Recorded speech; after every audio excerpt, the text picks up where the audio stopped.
بسم اللہ الرحمن الرحیم۔ السلام علیکم۔ پروگرام علم و حکمت میں خوش آمدید۔ میں ہوں محمد حسن الیاس۔ ناظرین کرام، قرآن مجید پر غور و فکر کے سلسلے کا ہم نے آغاز کیا تھا۔ سورہ بقرہ زیر مطالعہ تھی اور سورہ بقرہ کی ابتدائی آیات کے بارے میں ہم یہ جاننے کی کوشش کر رہے تھے کہ غامدی صاحب نے اپنی تفسیر البیان میں جو نکات بیان کیے ہیں ان کی تفصیل کیا ہے، اور عام طور پہ جو لوگ قرآن مجید کو پڑھنا چاہتے ہیں اور پڑھتے ہوئے قرآن کے متن کے حوالے سے انہیں اگر کہیں ابہام پیدا ہوتا ہے، کوئی سوال پیدا ہوتا ہے، تو اس کی روشنی میں ان کو بھی حل کیا جائے۔ بالعموم جو نقطہ نظر ہمارے سامنے آتے ہیں ان کی توضیح بھی غامدی صاحب سے لیجیے۔ آغاز کرتے ہیں۔ ہم سے بہت شکریہ آپ کے وقت کا۔ ہم نے آغاز کیا تھا ایک سلسلے کا، سورہ بقرہ کی آیات زیر بحث تھیں۔ جس آیت تک ہم پہنچ چکے تھے میں وہیں سے سلسلہ کلام کو جوڑتا ہوں۔ آیت تھی کہ الذین یؤمنون بالغیب ویقیمون الصلاۃ ومما رزقناہم ینفقون۔ آپ نے اس کا ترجمہ کیا ہے کہ ان خدا سے ڈرنے والوں کے لیے پیچھے سے بات چل رہی تھی جو بن دیکھے مان رہے ہیں اور نماز کا اہتمام کر رہے ہیں، اور جو کچھ ہم نے انہیں دیا ہے اس میں سے ہماری راہ میں خرچ کر رہے ہیں۔ پہلی ایک تعبیر آتی ہے جس وقت ایک عام بندہ قرآن مجید کو پڑھتا ہے ایمان بالغیب کی، اور اس حوالے سے بہت سارے شکوک و شبہات اور بہت سارے اضطرابات بالعموم لوگوں کے سامنے آتے ہیں۔ ہمارا ایک روایتی نقطہ نظر کیا ہے، میں وہ بھی مختصر سے خلاصہ غام صاحب کی خدمت میں رکھ دیتا ہوں۔ عام طور پہ کہا جاتا ہے کہ جو غیب کا لفظ ہے لغت میں ایسی چیزوں کے لیے بولا جاتا ہے جو نہ بدیہی طور پہ انسان کو معلوم ہو اور نہ انسان کے حواس خمسہ اس کا پتہ لگا سکے، یعنی وہ نہ آنکھ سے نظر آئیں، نہ کان سے سنائی دیں، نہ ناک سے سونگھ کر یا زبان سے چکھ کر ان کا علم حاصل ہو سکے۔ کہا جاتا ہے کہ قرآن میں لفظ غیب سے وہ تمام چیزیں مراد ہیں جن کی خبر رسول اللہ صلی اللہ علیہ وسلم نے دی، اور ان کا علم بالبداہت عقل اور حواس خمسہ کے ذریعے نہیں ہو سکتا۔ اس میں اللہ تعالیٰ کی ذات و صفات بھی آ جاتی ہیں، تقدیری امور، جنت و دوزخ کے حالات، قیامت اور اس میں پیش آنے والے واقعات بھی، فرشتے، تمام آسمانی کتابیں، تمام انبیاء سابقین بھی، جس کی تفصیل اس سورہ بقرہ کے خاتمے پر آئے گی۔ تو ایمان بالغیب کے معنی یہ ہو گئے کہ رسول اللہ صلی اللہ علیہ وسلم نے جو ہدایت و تعلیمات لے کر دنیا میں آئے تھے ان کو یقینی طور پر دل سے ماننا، اگرچہ وہ عقل کی گرفت میں نہ آتی ہوں، آپ کے جو حواس خمسہ ہیں وہ ان کو قبول نہ کرتے ہوں۔ بالعموم یہ ترجمہ کیا جاتا ہے اس چیز کا۔ آپ کا کیا نقطہ نظر ہے اس کا بھی ایک مختصر خلاصہ میں رکھ کے آپ کی جانب بڑھتا ہوں۔ آپ نے لکھا ہے کہ یؤمنون بالغیب، ان میں با ہمارے نزدیک ظرفیت کے لیے ہے، یعنی وہ غیب میں ہوتے ہوئے ایمان لاتے ہیں۔ غیب میں ہوتے ہوئے ایمان لانے کے معنی یہ ہیں کہ محض محسوسات کے غلام اور مادیات کے پرستار نہیں، بلکہ ایک عقلی اور روحانی ہستی ہیں، لہٰذا ہر چیز کو دیکھ کر ماننے کے لیے مصر نہیں ہوتے۔ وہ اپنا سفر عقل کی رہنمائی میں طے کرتے ہیں، اور جو باتیں عقل سے ثابت ہوتی ہیں یا ان کی فطرت جن باتوں کی شہادت دیتی ہے انہیں وہ تسلیم کرتے ہیں، اور ان کے تقاضوں کو پورا کرنے کے لیے اپنی محسوس اور مادی لذتوں کو ہر لحظہ قربان کرنے کے لیے تیار رہتے ہیں۔ سوال آپ کی خدمت میں یہ ہے، ایمان بالغیب سے کیا مراد ہے؟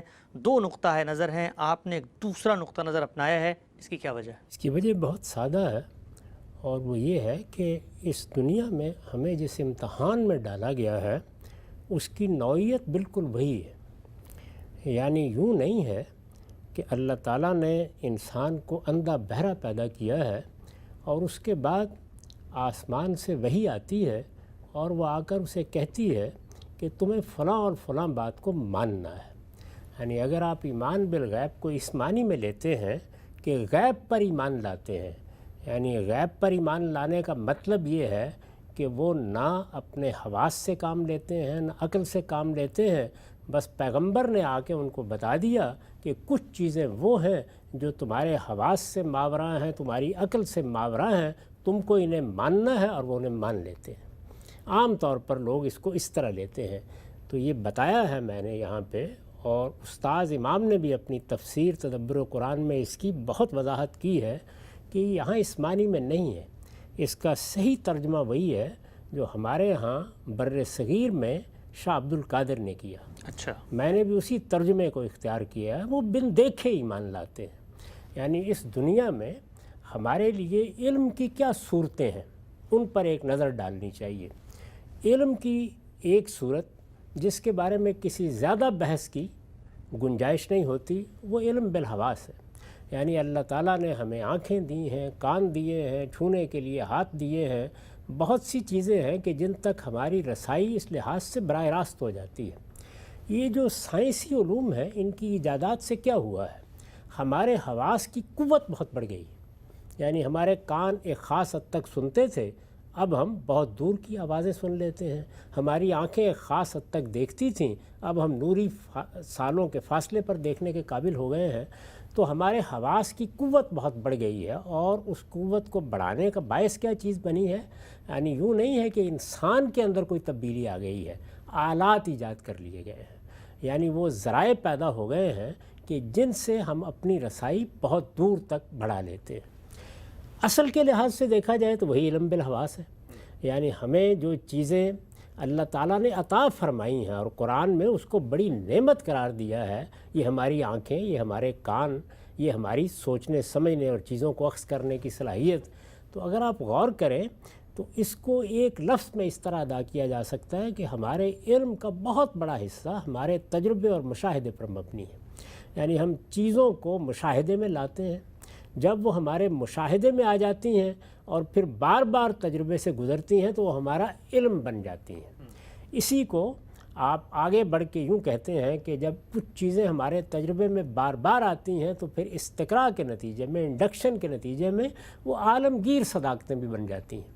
یعنی ایسا نہیں ہوتا کہ میں سارے کووں کو دیکھنے کے لیے جاؤں کہ ان کا رنگ کیا ہے، یا میں ساری دنیا میں پھروں اور پھر مجھ پر یہ بات واضح ہو کہ ایک ایک جگہ میں نے پانی گرا کر دیکھ لیا ہے، پانی ہمیشہ نشیب کی طرف بہتا ہے. یہ تجربہ جب دسیوں جگہوں پر ہو جاتا ہے تو ایک علمی حقیقت بن جاتا ہے، اور پھر ہم اس کو علم کے طور پر بیان بھی کرتے ہیں اور آگے اس کی تعلیم بھی دیتے ہیں. تو ہمارے علم کا ایک بڑا ماخذ تجربہ اور مشاہدہ ہے. اب تجربے اور مشاہدے میں جو چیزیں آتی ہیں وہ بالکل واضح ہے کہ ہمارے سامنے اگر اصلاً دیکھا جائے تو وہ مادی چیزیں، یعنی اپنی حقیقت کے اعتبار سے وہ مادی چیزیں ہیں. یعنی مادہ اپنی مختلف صورتوں میں تجربے اور مشاہدے کی گرفت میں آ جاتا ہے. میرا اپنا وجود آ جاتا ہے اس لیے کہ وہ بھی مادی ہے، یہ کائنات آ جاتی ہے اس لیے کہ یہ بھی مادی ہے. اس مادے کے اندر اترنے کی صلاحیت بھی ہم نے پیدا کر لی ہے، چنانچہ ذروں کا دل بھی ہم چیر کے دیکھ لینے ہیں. اسی طرح کا معاملہ اوپر کی دنیا کے ساتھ بھی ہو رہا ہے. وہ ایک مادی دنیا ہے جو بہت وسعتوں میں پھیلی ہوئی ہے، یہاں تک کہ اب ہمارے پیمانے عاجز آ چکے ہیں اور ہم نوری سالوں میں اس کی پیمائش کرتے ہیں. یہ صورتحال بھی ایک حد تک ہماری گرفت میں ہے کہ بہرحال آلات کی مدد سے ہم کہیں نہ کہیں پہنچ جاتے ہیں، اور اس طریقے سے وہ بھی ہمارے تجربے اور مشاہدے میں آ جاتی ہے. کیا تجربے اور مشاہدے سے ماورا بھی کوئی دنیا ہے؟ تو اگر ماورا کوئی دنیا ہے تو اس تک رسائی کا ذریعہ کیا ہے؟ تو اگر آپ غور کریں تو اس تک رسائی کا ذریعہ انسان کے پاس عقلی ہے. یعنی عقل کیا کرتی ہے؟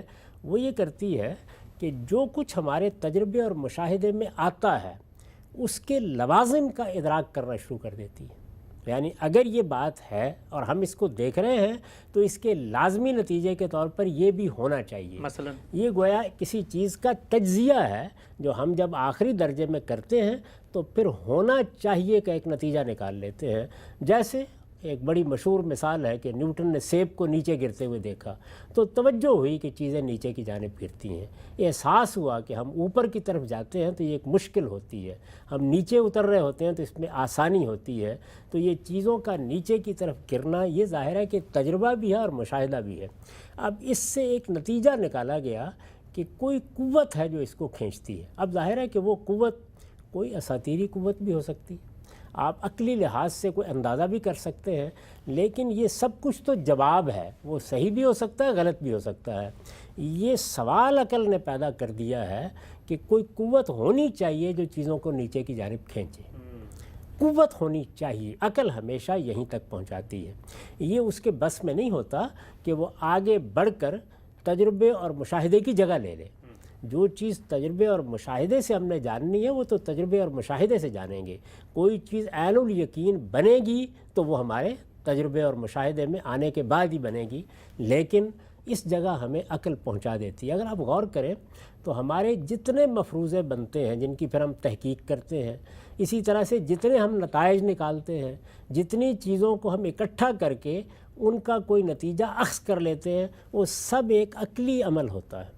تو اس دنیا سے ماورا جو کچھ بھی ہے اس کا تصور کرنے کے لیے عقل دنیا کا تجربہ کرتی ہے، مشاہدات سے گزرتی ہے. تجربات اور مشاہدات کی بنیاد پر اس دنیا میں جو کچھ ہمارے تجربے اور مشاہدے میں آ رہا ہے اس کی بنیاد پر ایک رائے قائم کرتی ہے. پھر اس کے عقلی نتائج بتاتی ہے۔ تو یہ عقلی نتائج ہیں جن کو انفرنس یا استنباط کہا جاتا ہے۔ یہ عقلی نتائج یہ ہیں در حقیقت جو مذہبیات کی بنیاد بنتے ہیں۔ یعنی جس طریقے سے اچھے فلسفے میں ہمیں توجہ دلائی جاتی ہے کہ ہم اپنے احوال کا اس مادی دنیا کا تجربہ اور مشاہدہ کرنے کے بعد عقلی نتائج نکالیں، وہ عقلی نتائج ہیں جن کی بنیاد پر اچھا فلسفہ وجود میں آتا ہے۔ ہم اپنی سماجی حالت کا مطالعہ کرتے ہیں تو اس سے کچھ نتیجے نکالتے ہیں، انسانوں کے سیاسی تعامل کا مطالعہ کرتے ہیں، اس سے کچھ نتیجے نکالتے ہیں۔ یہ دیکھ لیجئے نا کہ سیاسی تعامل کا مطالعہ کر کے ہی ہمیں یہ اندازہ ہوا کہ کس طرح سے ایک سیاسی نظم انسان کی ضرورت بن جاتا ہے، کس طرح وہ فطرت کا تقاضا بن جاتا ہے، پھر اس کے لحاظ سے ہمیں کس طرح ایک نظم کی ضرورت پڑ جاتی ہے، پھر اس نظم کے لیے ہمیں ایک حکمران کی ضرورت پڑ جاتی ہے۔ اسی طرح سماجی معاملات کا بھی ہم جائزہ لیتے ہیں کہ یہ مرد ہے، یہ عورت ہے، ان کے درمیان یہ تعلق پیدا ہو رہا ہے، اس تعلق کے نتیجے میں اولاد ہوتی ہے، تو ہم اس سے پھر انفر کرتے ہیں کہ کوئی نظم ہونا چاہیے جو اس سارے معاملے کو اصول میں تقسیم کر دے۔ یہ جو آپ نے سائنس میں دیکھا کچھ قوانین دریافت کر لیے جاتے ہیں، تو قوانین تو تجربے اور مشاہدے میں نہیں آتے، قوانین عقلی دریافت کرتی ہے۔ یعنی وہ دیکھتی ہے کہ چیزیں ایک طریقے سے علت و معلول کے رشتے میں نتیجہ خیز ہو رہی ہیں، اور ان کی نتیجہ خیزی کو سامنے رکھ کر وہ یہ نتیجہ نکال لیتی ہے کہ یہ اصل میں اس قانون کے مطابق کام کر رہی ہیں۔ تو پھر آپ دیکھتے ہیں کہ وہ سائنس کے قوانین بن جاتے ہیں۔ یہ عقلی استنباط ہے۔ تو عقلی استنباط ہے جس کو اللہ تعالیٰ بھی انسان کو اپنے وجود سے متعارف کرانے کے لیے استعمال کرتے ہیں۔ قرآن مجید میں جب استدلال کیا گیا ہے تو اس کائنات کے مشاہدات ہی کی طرف توجہ دلائی گئی ہے۔ یعنی زمین کو دیکھو، آسمان کو دیکھو، یہ تمہارے سامنے اونٹ کھڑا ہے، اس کو دیکھو، ان پہاڑوں کو دیکھو، یہ دیکھو کہ سمندر میں لہریں اٹھ رہی ہیں، یہ دیکھو کہ کشتی چل رہی ہے، تو یہ کیا ہے؟ یہ وہی تجربات و مشاہدات کی ایک دنیا ہے جس کو قرآن مجید بھی ہمارے سامنے کھولتا ہے۔ جب آپ سائنسی طریقے سے نئی معلومات حاصل کرتے ہیں تو بعض اوقات اس دنیا کے یہی حقائق جو بڑے سادہ حقائق ہیں، ایک دہقان کو بھی نظر آ رہے ہیں، صحرا نشین کو بھی نظر آ رہے ہیں، وہ سائنسی تحقیقات کے نتیجے میں بڑے غیر معمولی اور پیچیدہ عالم ہمارے سامنے کھولتے چلے جاتے ہیں۔ تو یہ دنیا ہے جس کا مشاہدہ کرنے کے بعد، تجربہ کرنے کے بعد پھر توجہ دلائی جاتی ہے کہ ذرا دیکھو کہ کیا یہ آپ سے آپ بن گئی ہے۔ اب ظاہر ہے کہ ایک سوال ہے نا سامنے رکھا جاتا ہے، تو کس کو کہتے ہیں دیکھو؟ عقل کو کہتے ہیں کہ دیکھو۔ یعنی جہاں تک میرا تعلق ہے میں تو اشیائی کو دیکھوں گا، لیکن پھر میرے اندر جو اللہ تعالیٰ نے عقل رکھی ہے اس کو سامنے رکھ کر یہ سوال کیا جاتا ہے کہ ہم خلقوا من غیر شیء، کیا یہ ایسے ہی بن گئے ہیں؟ ہم الخالقون۔ اچھا، دوسرا سوال یہ ہو سکتا ہے کہ نہیں، اس دنیا کے اندر ایک باشعور ہستی انسان ہے، یہ یہاں پر صدیوں سے موجود ہے، بلکہ ہزاروں سالوں سے موجود ہے، تو کیا بعید ہے پیچھے مڑ کے دیکھیں کہ ہم نے ہی یہ دنیا بنا ڈالی ہو؟ تو قرآن نے دونوں سوالات سامنے رکھ کر اس کو ایک سوالیہ نشان کے ساتھ چھوڑ دیا۔ یعنی غور کرو اس بات کے اوپر کہ یہ دنیا جس کو تم دیکھ رہے ہو، یہ مادہ جسے تم دیکھ رہے ہو، یہ نفس جس کی کار فرمائیاں دیکھ رہے ہو، یہ تمہارے مشاہدے میں آ رہا ہے، تو یہ خیال کرو کہ یہ سب کیا ہے؟ یعنی کیا یہ آپ سے آپ وجود میں آ سکتا ہے، اور کیا یہ خود اپنا خالق ہو سکتا ہے؟ تو دونوں سوال سامنے رکھ دیے، اس کا نتیجہ نکالنا ہے۔ کون نتیجہ نکالے گا؟ عقل نکالے گی۔ تو عقلی استدلال پر مذہب کے تمام استدلال کی بنا رکھی گئی ہے۔ یہ عقلی استدلال آپ کو کہاں پہنچاتا ہے؟ یہ یہاں پہنچاتا ہے کہ ایک عاقل انسان کو ہر چیز کو دیکھنے کا تقاضا نہیں کرنا چاہیے۔ دیکھ کر تو بیل بھی مان لیتے ہیں۔ انسان کا کام یہ ہے کہ وہ سائنس کے قوانین دریافت کرے، وہ فلسفے کے نتائج نکالے، وہ سماج کا مطالعہ کر کے اس کے قوانین دریافت کرے، وہ سیاسی عمل کے قوانین دریافت کرے۔ یہ ساری چیزیں کیسے دریافت ہوتی ہیں؟ تجربے اور مشاہدے کے ماورا دیکھنے سے۔ اور اس میں جو نتیجہ نکلتا ہے وہ یہ ہوتا ہے کہ ایسا ہونا چاہیے۔ بس مذہبیات میں ہوتا کیا ہے کہ ہونا چاہیے تک آپ کو عقل لے جاتی ہے، یہ ہے، اس کا جواب پھر انبیاء علیہم السلام دیتے ہیں۔ اس کو قرآن مجید کہتا ہے ایمان بالغیب، یعنی اس چیز پہ اصرار نہ کرو کہ دیکھیں گے تو مانیں گے۔ یہاں چونکہ یہود کو سامنے رکھ کر بات کی جا رہی ہے تو یہ معلوم ہے کہ جب موسیٰ علیہ السلام نے اپنی قوم کو چاہا تو ان کے اندر سے کچھ لوگ اٹھ کھڑے ہوئے۔ ایسا نہیں کہ پوری قوم نے یہ سوال کیا تھا، کچھ لوگوں نے یہ کہا کہ ارے اللہ جہرا، ہمیں آپ اللہ کو دکھائیے، اس کے بعد مانیں گے۔ تو یہ بتایا گیا کہ یہ ممکن نہیں ہے. تمہیں جس امتحان میں ڈالا گیا ہے وہ عقل کا امتحان ہے. تم نے ماورا میں دیکھنا ہے. پیغمبروں نے تمہارے سامنے ایک نتیجہ رکھ دیا ہے. تمہیں اب یہ تجزیہ کر کے دیکھنا ہے کہ کیا یہ نتیجہ تمہارے تجربے اور مشاہدے کے نتائج سے موافقت رکھتا ہے, کیا یہ تمہارے ہونا چاہیے کو ہے میں بدل رہا ہے. تو یہ قرآن مجید کا استدلال ہے. اس استدلال کو سامنے رکھ کر قرآن ایمان بالغیب کی تعبیر اختیار کرتا ہے. اس کا یہ مطلب نہیں ہے کہ تم بے جانے بوجھے بے سمجھے کسی غیب کو مان لو جو تمہیں نظر نہیں آ رہا ہے. اس کا مطلب یہ ہے کہ جو کچھ تمہیں نظر آ رہا ہے اس سے ماورا جو غیب ہے اس کے بارے میں اس بات پر اصرار نہ کرو کہ دیکھ کر مانو گے. عقلی نتائج کی بنیاد پر بھی چیزیں مانی جاتی ہیں اور اصلی علم یہی ہے اور انسان کا شرف یہی ہے کہ وہ چیزوں کو اس طرح مانے. اچھا, بہت ہی غیر معمولی انداز میں یہ بات آپ نے واضح کی. اچھا, بظاہر تو یہ بہت چھوٹا سا فرق لگتا ہے جو دو مختلف رجحانات ہمارے یہاں تفسیری روایت میں ملتے ہیں کہ غیب پر ایمان لائیں اور جس طرح آپ فرما رہے ہیں کہ غیب میں ہوتے ہوئے یعنی بن دیکھے آپ ایمان لائیں, لیکن پوری کی پوری جو اورینٹیشن ہے مذہب کی طرف مراجعت کی وہ اس سے تبدیل ہو جاتی ہے. ہمارے یہاں بالعموم لوگوں کو یہی کہا جاتا ہے جب بھی وہ مذہب پہ کوئی عقلی سوال اٹھاتے ہیں, کوئی علمی سوال اٹھاتے ہیں, کوئی پریکٹیکل سوال اٹھاتے ہیں تو کہا جاتا ہے بھی تمہاری ایمان کی تو پہلی بنیاد یہ تھی کہ تم نے غیب پر ایمان لانا ہے, اور غیب کی باتیں تو خیال کی باتیں ہوتی ہیں, اس پہ حجت, دلیل, عقل, خرد افروزی اس طرح کی چیزیں نہیں ہوتی. سوال میں آپ سے پوچھنا چاہتا ہوں کہ یہ جو ایک لفظ کا فرق ہے, آپ کے خیال میں بھی یہ لفظ کا فرق پورے کے پورے دین کی طرف انسان کی جو اورینٹیشن ہے, مراجعت ہے, اس کو اپ سائڈ ڈاؤن نہیں کر دیتا؟ میں نے تو بہت سے لوگوں کو دیکھا اور ہمارے ہاں کے بڑے دانشوروں کو دیکھا کہ وہ یہ کہتے ہیں کہ دیکھیے فلسفے میں, سماجیات میں, نفسیات میں, جدید علوم میں, قدیم علوم میں اصل رہنما آپ کی عقل ہوتی ہے اور عقل بڑے غیر معمولی نتائج نکالتی ہے. انسان کا بہت بڑا شرف ہے. یعنی انسان ہے کیا؟ اگر آپ غور کر کے دیکھیں تو اپنے وجود کے لحاظ سے تو ایک حیوان ہے. یعنی میرے اور ایک حیوان کے اعضاء میں کوئی خاص فرق نہیں ہے. یہ جو مادی وجود ہے بالکل ایک ہی طریقے سے کام کر رہا ہے. خون اس کی رگوں میں بھی گردش کرتا ہے, میری رگوں میں بھی گردش کرتا ہے. وہی اعضائے رئیسہ ہیں, اسی طریقے سے کام کر رہے ہیں.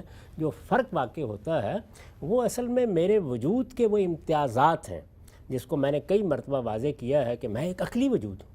اور عقلی وجود ہونے کا مطلب کیا ہے؟ مطلب یہ ہے کہ میں مشہودات کے ماورا دیکھ سکتا ہوں. جو کچھ نظر آتا ہے اس کے ماورا چیزوں کے بارے میں قیاس کر سکتا ہوں. میں ایک اصل سے فرع نکال سکتا ہوں, میں فرع سے اصل کی طرف جا سکتا ہوں. یہ انفرنس, یہ استنباط ہی تو میرا شرف ہے. اگر آپ عقلی نتائج کا تجزیہ کریں وہ کیا ہوتا ہے تو وہ یہی ہوتا ہے کہ میرے سامنے جو مشاہدات آتے ہیں میں ان مشاہدات سے کچھ قوانین دریافت کر لیتا ہوں. وہ قوانین نظر نہیں آ رہے ہوتے, وہ دکھائے نہیں جا سکتے, لیکن بار بار کے تجربات سے ان کا اثبات کیا جاتا ہے. اور جب وہ قوانین میرا علم بن جاتے ہیں تو میں ان پر اعتماد کر کے جہاز اڑاتا ہوں, میں گاڑیاں چلاتا ہوں, میں انسانوں کو لے کر معلوم نہیں کہاں کہاں جانے کے لیے تیار ہو جاتا ہوں. اور یہ دیکھیں کہ اس کے بعد ایجادات نے کیا انقلاب برپا کر دیا ہے. یہ انہی قوانین کے مطالعے کا نتیجہ ہے. تو یہ چیز سمجھنی چاہیے, بہت گہری نظر سے دیکھ کر سمجھنی چاہیے کہ انسان کا امتیاز ہے کیا. وہ ایک عقلی وجود ہے, ایک اخلاقی وجود ہے.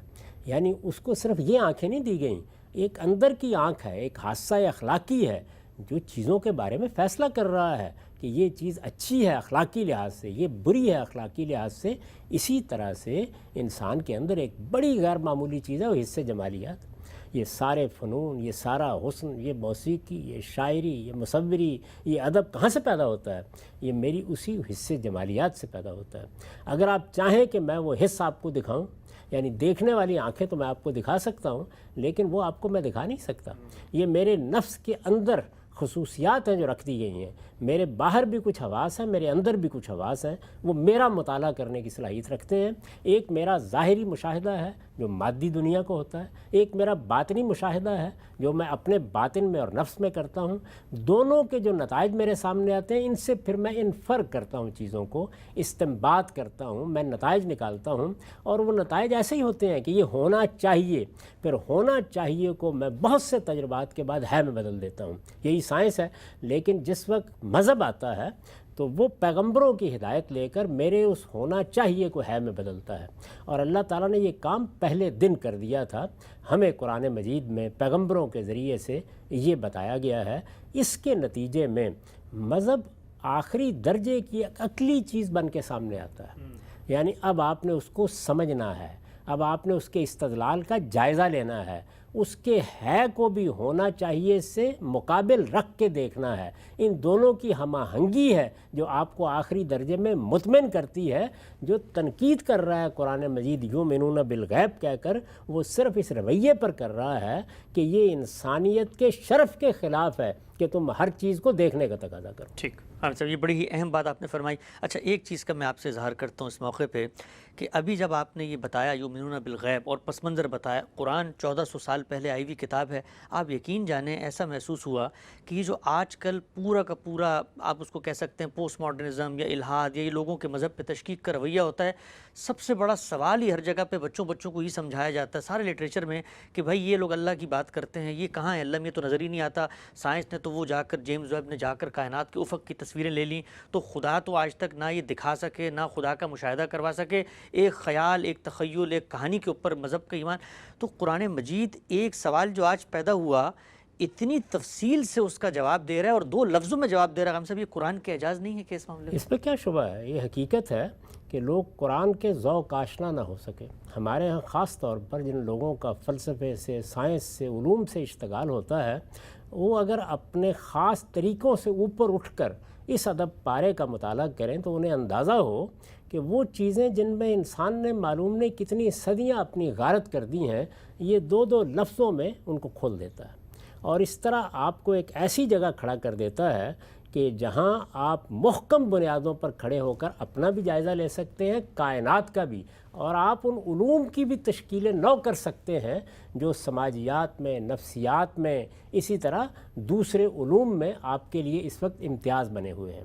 میں ابھی چند روز پہلے ایک تحریر پڑھ رہا تھا، اس میں ایک صاحب نے بڑی تفصیل کے ساتھ یہ بتایا کہ انسان کا معاملہ یہ ہے کہ اس کے ہاں چونکہ خوف کی جبلت پائی جاتی ہے، اسی طریقے سے بعض اور جبلتیں ہیں جنہوں نے ابتدا میں اس کی رہنمائی کی اور اس نے معلوم نہیں کیا کیا معبود بنا لیے اور کس طرح کی دیو مالا وجود پذیر ہو گئی، اور اس نے خوابوں پر کن چیزوں کو قیاس کر لیا، ایک پورا پس منظر بیان کرنے کے بعد پھر وہ یہ کہتے ہیں کہ اس کا نتیجہ کیا نکلا۔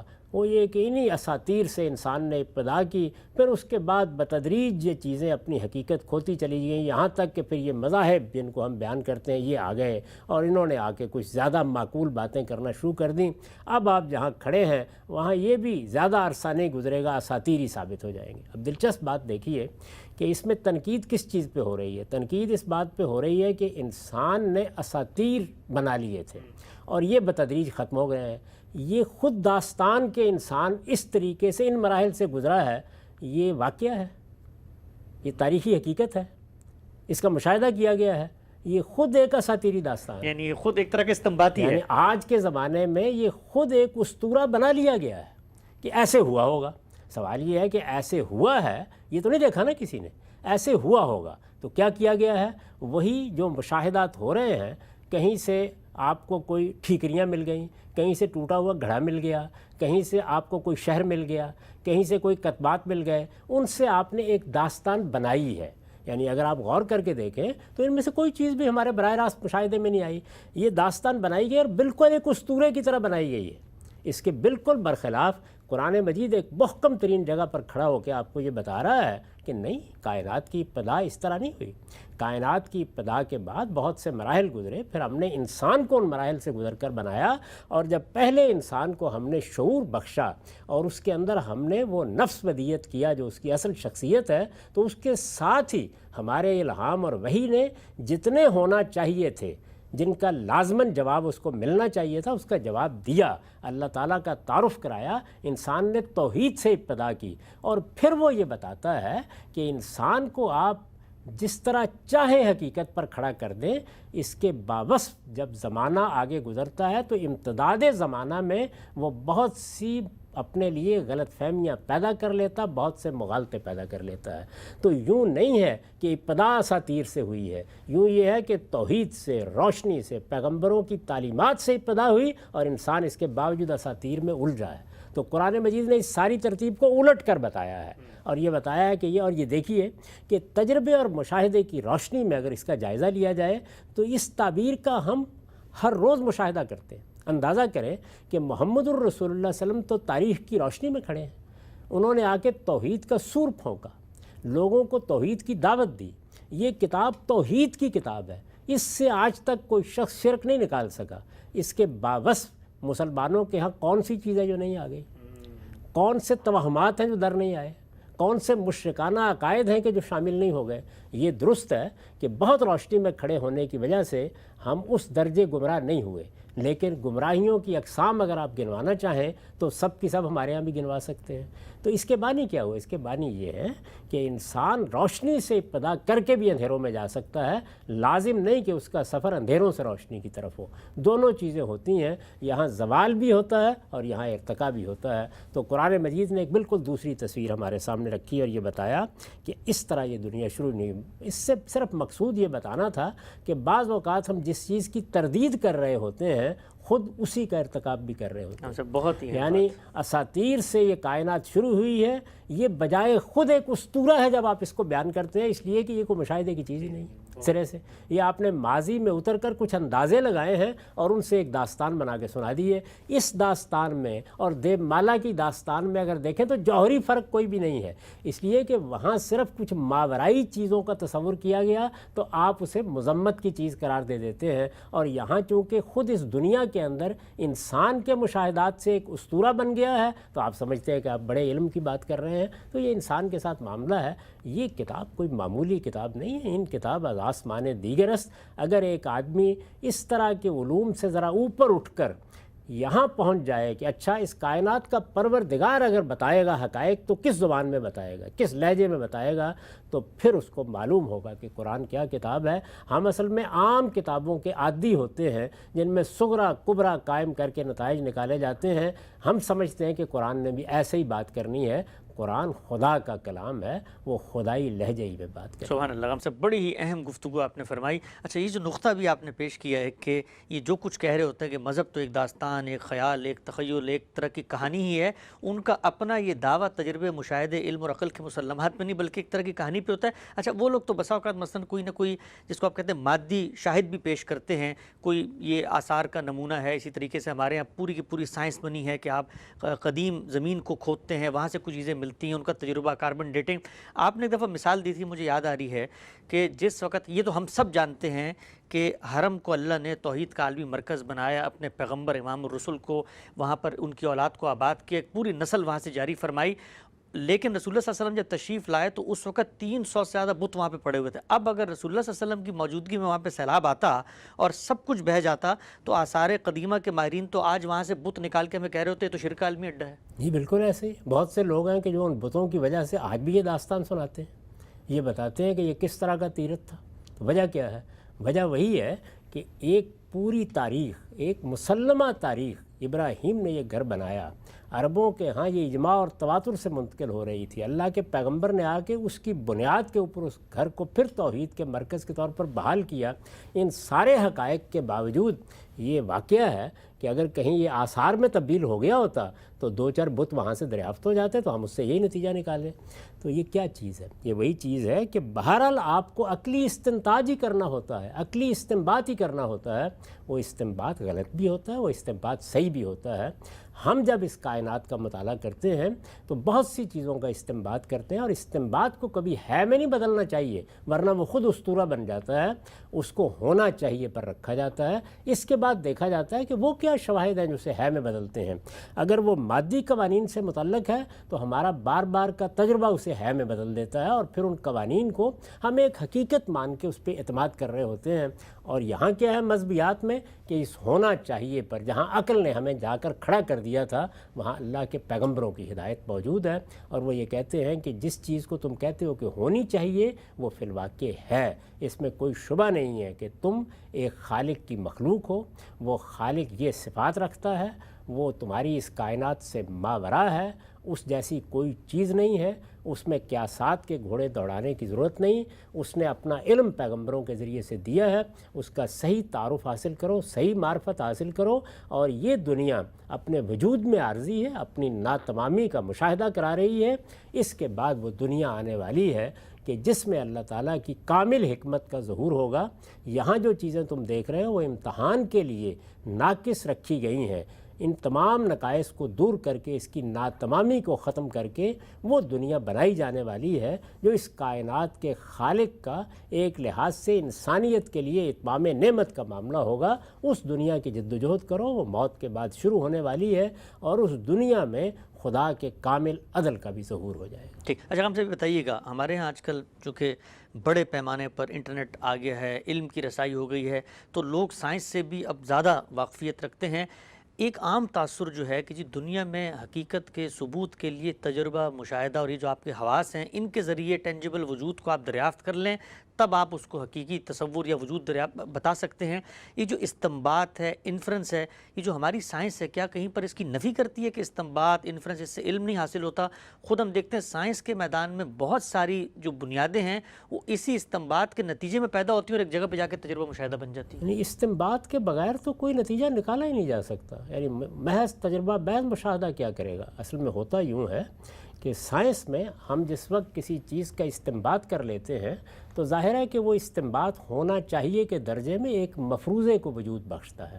ایک تو تخیلاتی مفروضے ہوتے ہیں، آپ بناتے ہیں اور تخیلاتی میں وہ رہتے ہیں، جس طرح افلاطون کا یہ مفروضہ تھا کہ ایک عالم مثال ماورا طور پر پایا جاتا ہے اور یہ کائنات کچھ بھی نہیں ہے، ہم کچھ بھی نہیں ہیں، ہم اس کا عکس ہے، اس سے زیادہ کوئی حیثیت نہیں ہے۔ یہ ظاہر ہے کہ ایک بالکل تخیلاتی مفروضہ تھا، یعنی انسان کے اندر چونکہ جو چیزیں دی گئی ہیں ان میں ایک بڑی چیز متخیلہ بھی ہے، تو وہ کار فرمائی کرتا ہے، یہ ہمارا متخیلہ ہے جس سے اعلیٰ ادب وجود میں آتا ہے، جس سے ہم ناول لکھتے ہیں، جس سے ہم کہانی گڑھتے ہیں، جس کی بنیاد پر ہم ایک داستان بنا لیتے ہیں۔ آپ دیکھیں کہ اس وقت بھی ہماری جتنی بھی تفریحات کی انڈسٹری ہے، انٹرٹینمنٹ کی، وہ سب کس چیز پر مبنی ہے؟ وہ زیادہ تر اسی چیز پر مبنی ہے کہ ہم اپنے تخیلات کی ایک دنیا بنا سکتے ہیں۔ بعض اوقات تاریخ کے واقعات کو لیتے ہیں اور ایک پوری کہانی اس کے اندر سے نئی بنا دیتے ہیں اور وہ بالکل حقیقی معلوم ہوتی ہے۔ تو یہ سب چیزیں بھی اسی طرح کی جاتی ہیں۔ ظاہر ہے کہ جب ان کا بار بار آپ کو تجربہ ہوتا ہے اور مادی دنیا میں ان قوانین کے نتائج آپ دیکھتے ہیں تو ہوتا وہ بھی استنباط ہے، لیکن بار بار کے مشاہدے اور تجربے کے نتیجے میں جہاں وہ قوانین عمل کرتے ہوئے نظر آتے ہیں، یعنی پہلے آپ نے کچھ چیزوں کے مشاہدے سے ایک قانون دریافت کیا، پھر اس قانون کو دریافت کرنے کے بعد اس کے اطلاق کا بار بار مشاہدہ کیا، تو آپ یہ کہتے ہیں کہ اب یہ ایک واقعہ اور یہ حقیقت بن گئی ہے۔ استنباط ہی اصل میں علم کا دروازہ ہے، ورنہ تو انسان بالکل جانوروں کے طریقے پر جو کچھ نظر آتا ہے اسی کا اسیر ہو کے رہ جائے۔ تو اس سے اوپر اٹھنے کے لیے آپ کو عقل دی گئی ہے، اور یہ عقل ہے کیا؟ اس کا اصلی وظیفہ یہی ہے، یعنی ایک طرف وہ جو کچھ آپ کے حواس پہ آتا ہے اس کا ادراک پیدا کرتی ہے، اس کو نام دیتی ہے، اس کو کیٹیگرائز کرتی ہے، اس کی تعینات کے میں آپ کی مدد کرتی ہے، اور پھر اس کے بعد اس میں کار فرما قوانین کو دریافت کرنا شروع کر دیتی ہے، اس کے ماورا دیکھنے لگ جاتی ہے۔ یہی اس کا اصل وظیفہ ہے، اور اس وظیفے کو سائنس بھی اسی طریقے سے قابل قدر سمجھتی ہے، فلسفہ اس سے آگے بڑھ کر اس کی قدر کرتا ہے۔ قرآن مجید نے بھی اپنے سارے استدلال کی بنیاد اسی پر رکھی ہے، بس فرق صرف یہ ہے کہ یہاں ہونا چاہیے، یعنی جتنے استنباطات ہیں ان کو پھر ہم ہے میں بدلنے کا ایک سائنسی منہاج رکھتے ہیں، اللہ تعالیٰ کے یہاں سے اس کا جواب آ جاتا ہے۔ ٹھیک، اچھا ہم سے بھی بتائیے گا، آگے بڑھاتے ہیں سلسلے کو۔ آپ نے یہاں لکھا کہ با یہاں پہ ظرفیت کے لیے ہے، آپ کا جو پورا مدرسہ فکر ہے، جو پورا منہج ہے، وہ ہمیشہ اس بات پہ اصرار کرتا ہے کہ بھئی قرآن ہے، ایک زبان میں ہے، زبان کو سمجھنے کے آفاقی فطری اصول ہیں، اس کی روشنی میں ہم اس کو سمجھیں گے۔ ایک جس کو آپ کہتے ہیں حرف ہے با، اس کو نہ سمجھنے کی وجہ سے یا اس کی دوسری انٹرپریٹیشن کی وجہ سے پوری کی پوری اورینٹیشن تبدیل ہو جاتی ہے۔ پوچھنا میں آپ سے چاہتا ہوں، دونوں پہلوؤں سے بتائیے گا، یہاں قرآن مجید نے کوئی اس طریقے کا اسلوب کیوں استعمال نہیں کیا کہ جس میں دوسری انٹرپریٹیشن کو پیدا ہونے کا بھی امکان نہ ہوتا اور سب لوگ ٹھیک یہ سمجھ لیتے کہ بھئی یہاں پر تو بن دیکھے، مثلا بن دیکھے ہی کا لفظ یہاں پر لکھ دیا جاتا ہے، کسی اور انداز میں بات کی جاتی۔ ایک پہلو بتائیے گا یہ کیوں نہیں ہے؟ لوگ اس پر بھی عام طور پہ کہتے ہیں بھئی یہ غامدی صاحب نے جو اتنی اچھی باتیں بتائی ہیں اتنی تفصیل سے، یہ اسی لفظ میں اگر اسی طریقے سے بیان ہو جاتی تو کوئی امکان پیدا ہی نہ ہوتا۔ اور دوسری بات، یہ سمجھ میں کیسے آ گیا کہ یہاں بعض ظرفیت کے لیے باقی لوگوں کو نہیں آیا؟ دیکھیے بات یہ ایسا نہیں ہے، یعنی یہ بات کہ بعض ظرفیت کے لیے آ سکتی ہے، یخشون ربہم بالغیب میں یہ موجود ہے، اس کو سارے اہل علم جانتے ہیں۔ جب آپ ترجیح دے رہے ہوتے ہیں تو بسا اوقات کسی چیز کا غلبہ ہو جاتا ہے۔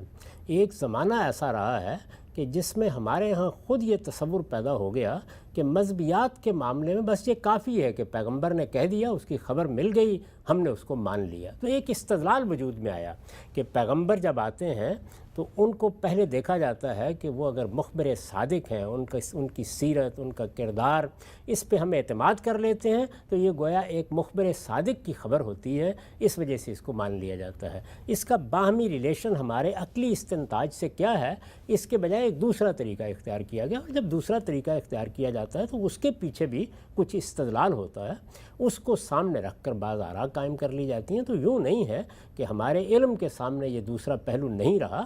قرآن مجید میں اس طرح کی ظرفیت کی بات کو ہمارے اہل علم، ائمہ لغت، ائمہ نحو مانتے بھی ہیں، سمجھتے بھی ہیں، ترجیح دینے کا معاملہ ہوتا ہے۔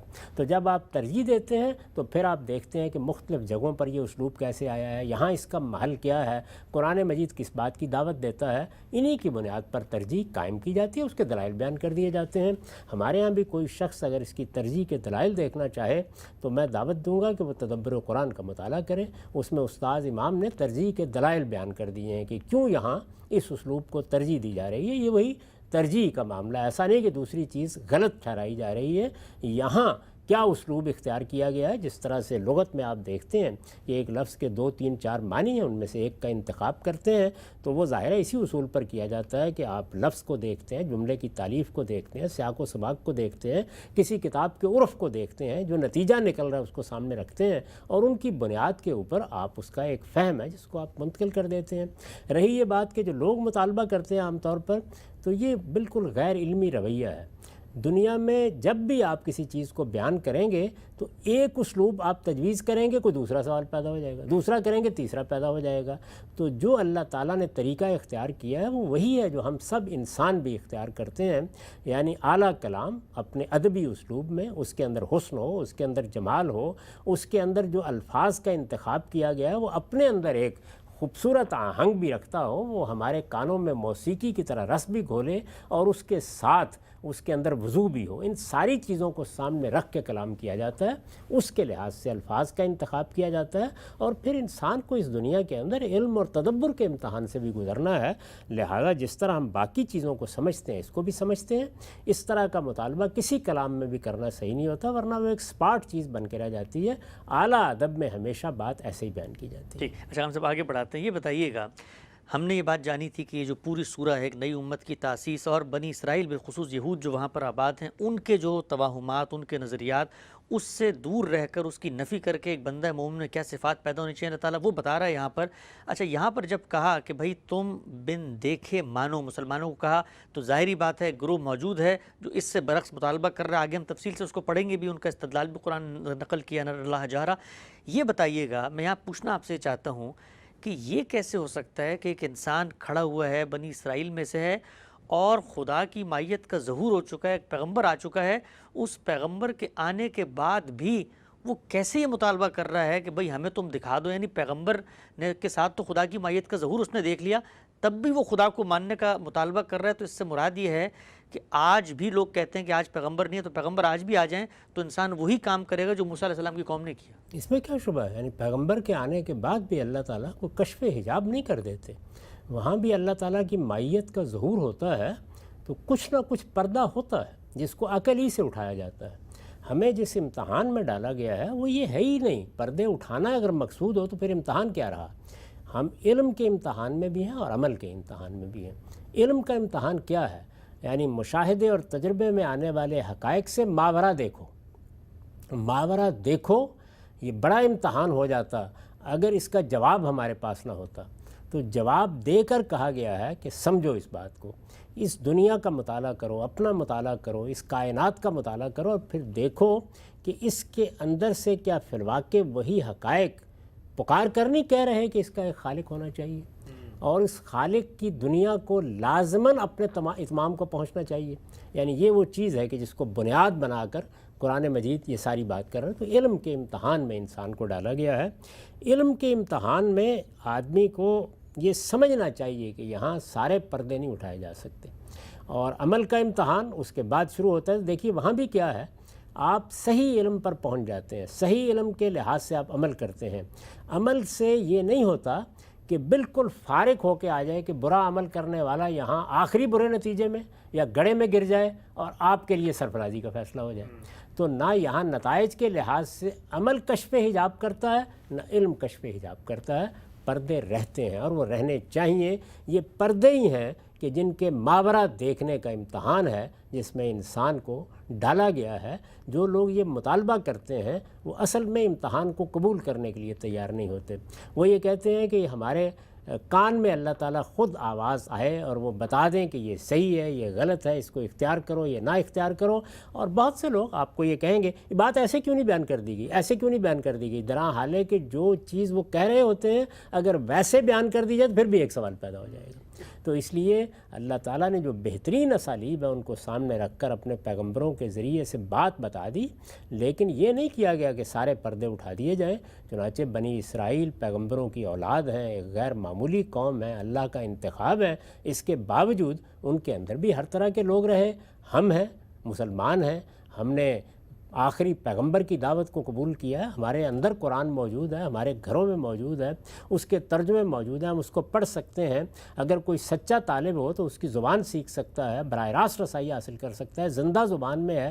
اس سب کچھ کے باوجود آپ دیکھتے ہیں کہ ہمارے ہاں بھی ہر طرح کے لوگ پیدا ہو جاتے ہیں اور وہ قرآن مجید کا تمسخر اڑا رہے ہوتے ہیں، وہ اس طرح کی باتیں کر رہے ہوتے ہیں کہ جو بالکل ہی بچگانہ اور طفلانہ ہوتی ہیں۔ وہ کبھی بھی اس کتاب کو اندر اتر کر دیکھنے کے لیے تیار نہیں ہوتے۔ وہ اور بہت سی چیزوں کا علم حاصل کرنے میں اپنی جان جوخم میں ڈال دیتے ہیں اور یہاں ایک سادہ سی بات دیکھ کر اس کے اوپر یہ فتویٰ لگانا شروع کر دیتے ہیں۔ یہ تو مجموعہ تضادات ہے، درا حالے کہ یہ کیا اسلوب ہے، یہ بات کہاں سے شروع ہوئی ہے، یہ کیا سورہ ہے، اس کے اندر کون مخاطبین ہیں، کن مسلمات کی بنیاد پر یہ کلام آگے بڑھ رہا ہے، اس میں کوئی تعلیم پانے کے لیے تیار نہیں ہوتے۔ تو ایک سنجیدہ طالب علم بننا ضروری ہوتا ہے۔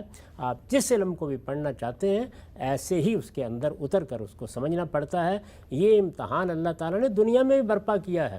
ہم نے جب قومی حیثیت سے اس مادی دنیا پہ غور کرنا چھوڑ دیا ہے تو دیکھیے ہمارے ہاں ایجادات اور حقائق کا انکشاف کم ہو گیا۔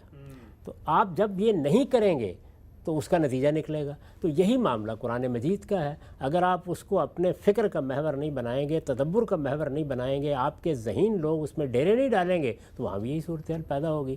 تو اگر کچھ لوگ اللہ کی کتاب کو نظر انداز کریں گے تو وہ اس حق سے محروم ہوں گے جو پیغمبروں کی طرف سے آیا، اور اگر کچھ لوگ مادی دنیا کے حقائق پر غور کرنے کے بجائے سہل انگار ہوں گے تو اسی طرح دنیا کی برتر قوموں کے غلام ہو کر رہ جائیں گے جس طرح کہ اس وقت ہوئے ہوئے۔ آپ سے جزاکم اللہ خیر۔ ہمارے پروگرام کا وقت یہاں پہ ختم ہوتا ہے۔ ناظرین کرام، ایمان بالغیب سے کیا مراد ہے؟ کیا وہ چیزیں جو آپ کی عقل، شعور، آگہی اور خرد قبول نہیں کر سکتی، سمجھ نہیں سکتی، بس ان کو مان لینا ہے، یا پھر اصل میں یہ عقل ہی کو متوجہ کر کے کہا جا رہا ہے کہ بن دیکھے مانو، اور جو حقائق تمہاری عقل تمہیں دکھا رہی ہے اس کے پیچھے کے سفر کو بھی عقل ہی کی روشنی میں طے کرو۔ قرآن مجید کے یہ ایک اور دو لفظوں پر مشتمل اتنی طویل گفتگو سے یہ بات سمجھ میں آتی ہے کہ اللہ کی کتاب کے اندر کیا کیا چیزیں پوشیدہ ہیں، اور ہماری کوشش ہے کہ اس پروگرام کے پلیٹ فارم سے ہم غامدی صاحب سے قرآن مجید کے ان حقائق کو سمجھنے کے سفر کو جاری رکھیں۔ پروگرام کا وقت یہاں پہ ختم ہوتا ہے، انشاءاللہ دوبارہ حاضر خدمت ہوں گے۔